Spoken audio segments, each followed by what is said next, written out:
Hi guys, welcome to my YouTube channel, and it's the new year. It's 2022, and I just want to wish you a good year ahead, and I just want to say congratulations, you've made it into 2022. Not everybody made it through this year, so consider it as one of your blessings. And if you are entering 2022 with a heavy heart, with disappointments, with grief, I pray for healing for you. I pray that you will be able to cope, and that you become strengthened and you are able to smile again. So it's the new year, and it's that time of the year. It is the time to fast, right? So you might be asking yourself, or if I'm talking about fasting and there's cake on my table, like what's up with that? But it is because I am celebrating the new year. Woo woo woo woo woo woo. So yes, I'm happy that it's 2022, and yes, I have a positive feeling about this. So yeah, today I'm not in a fast. I'm starting from tomorrow, which is the 2nd of January. So now it's going to be a Daniel's fast, which means that I eat vegetables and fruits and anything that's coming from the ground, and and nuts and water. So of course nothing that is processed, like December, those kind of things that are not like natural, and of course no meat, no meat products. So yes, that's Daniel's fast. If you do want to know more about it, there's tons and tons of information on Daniel's fast. So why am I going on a fast? Personally for me, I'm not going on a fast because I want material things. Not that I do not want material things, but for me, I am going onto this fast for being grounded, to ground myself, especially for the year ahead, to ground myself and to have stability, emotional and spiritual stability for the year ahead, so that I can be able to cope with anything that life throws at me. At the age that I am, I do understand that as much as I do want to be positive, but I do understand that sometimes creepy things do happen, and when that time happens, I shouldn't be like all over the place, if you get what I mean. So that's why I want to ground myself. And I'm actually so excited about this fast. It's as if it's the first fast ever in my life, but like I'm so excited about it. It's not the first one, but I'm happy either way. And so I do have a verse that I want to focus on during my fast, and the verse is Philippians 4:8. Let's see what it says. This is the King. Okay, NIV. It says, "Finally, brothers and sisters, whatever is true, whatever is noble, whatever is right, whatever is pure, whatever is lovely, whatever is admirable, if anything is excellent or praiseworthy, think about such things." Right? And the New King James Version, it has a part that says, "Whatever is of good report, meditate on these things." Right? So it uses the word meditation. And what does this verse mean to me? For me, it is about the things that I focus my mind on. It's about directing my mind to fill it with things that are the things that they did describe, the things that are lovely, the things that are of good report, the things that are praiseworthy. So for me, it says that I should not preoccupy my mind with things that are or the opposite of these things that they have.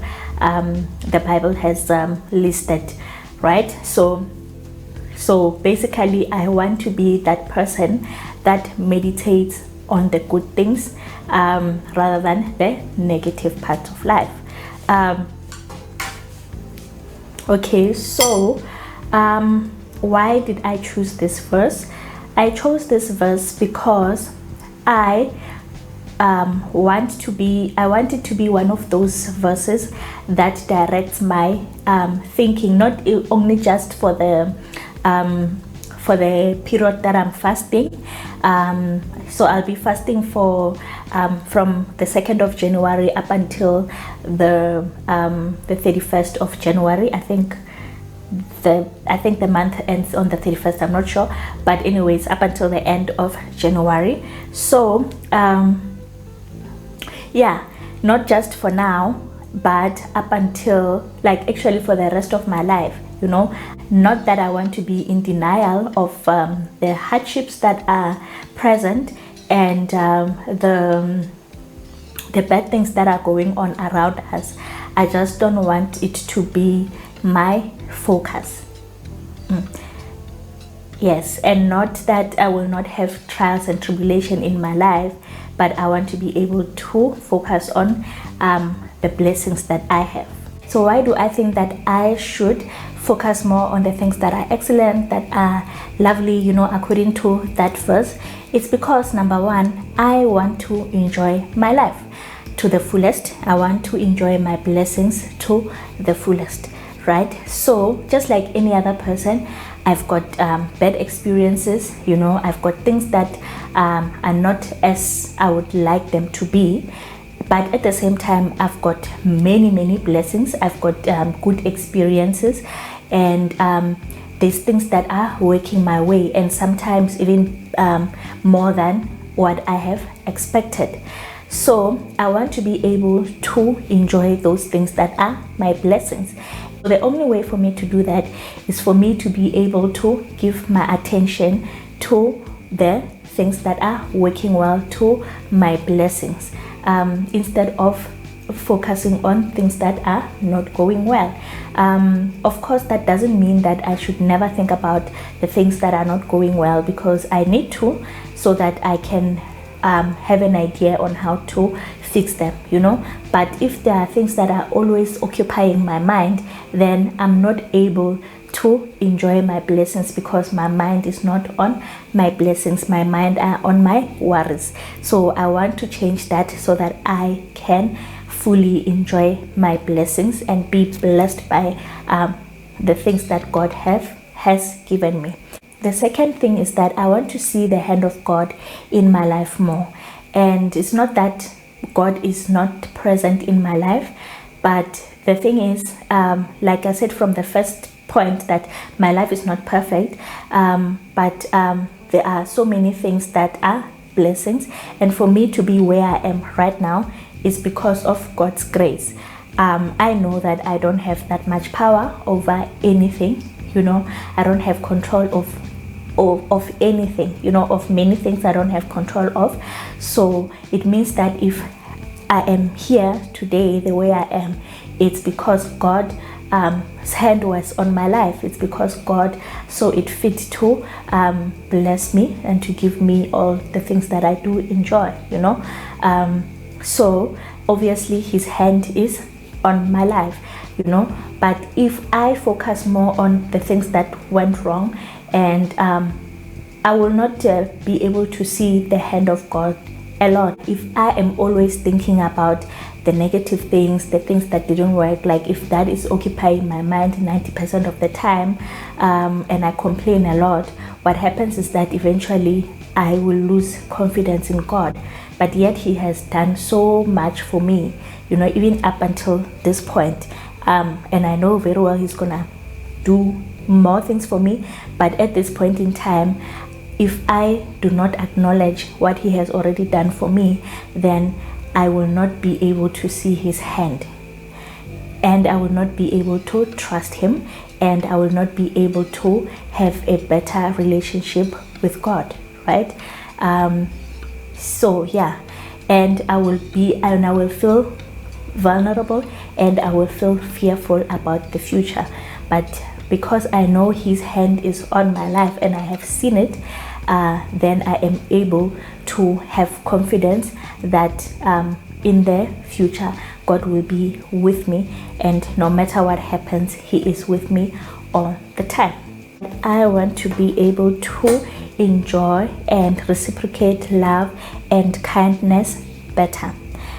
Because I do know that there are people who love me dearly, people who go out of their way to make my life better, to make me comfortable, to support me when I need support. So I want those kind of people to be the ones that get my attention the most, so that I can be able to comprehend their efforts, and that I will not be taking them for granted. So following that, I want to take away my focus from people that intentionally hurt me, people that get a kick out of me being miserable or me being upset, right? So and that I believe that will protect me from so many things, because if I focus a lot on people that upset me, and the actions and the words that they say that are hurtful to me, what happens is that I will be angry, I will be frustrated, and I can be out of my mind. And I believe that if I'm always talking about their actions, and if I'm not talking, then I'm thinking about it, what happens is that I'm actually praising them for their ability to upset me, their ability to frustrate me. So and I believe that I'm also giving them power over my life. I'm actually giving them so I'm actually making my life a fertile ground for them, for their intentions, for their ill intentions to come true in my life. And what I mean by that is that, for example, if you give people like that your attention and your focus, it will be easier for them to get to you, right? For example, if somebody is able to make you angry, as like whenever they wish, they know very well which buttons to press, and you allow them to press those buttons, what happens is that now they have you have given them power over yourself, your moods. Okay, so you've given them power over your mental state, you have given them power over your emotions, and that means that they can control your life up to a certain point, So example, somebody makes you frustrated, somebody makes you angry, you think about that all the time. What happens is that you are taking away your mental energy from your goals. During that time, you are able to concentrate on the important things, and you might even take out your frustrations on people that love you, and then there can be some tensions in the relationship, and sometimes it can be so bad that the relationship even ends. Actually, you are allowing that person to use you against you, to use you so that you do not flourish in your own life. So that's what I mean. So obviously, those kind of people do not deserve mental space, in my mind. They don't deserve that. In fact, giving them my attention is detrimental to my well-being. So that's why I want to think less about them. Obviously, I have to assess the situation here and there, but it shouldn't be like all the time. When I wake up, I think about them, and when I go to sleep, it's the last thing I think about. When somebody's willing to listen to me, I talk about them. So that's what I would like to improve on, to stop giving so much attention to people that are not healthy for me, or to toxic people. I would like to be more present. So the things that I have right now, like my health, my provision, the people that love me, if I am unable to enjoy them and to acknowledge them, and to acknowledge that this moment right here, which is the only moment that I have, is actually perfect. One day, should these things be taken away from me, then I will know that life used to be good, and I don't want to be that kind of a person. I want to enjoy my life and be present and soak up all the blessings that I have right now. So are you going on a fast? And if you are going on a fast, what are the things that you would like to achieve through your fast? Write them down below, comment down below, give this video a thumbs up, subscribe to my channel. And so I will be sharing some of the recipes on my Instagram handle, some of the vegetarian recipes. So if you are interested, please go over to my Instagram, and I'll also share some of the inspirations that I get from my fast. And I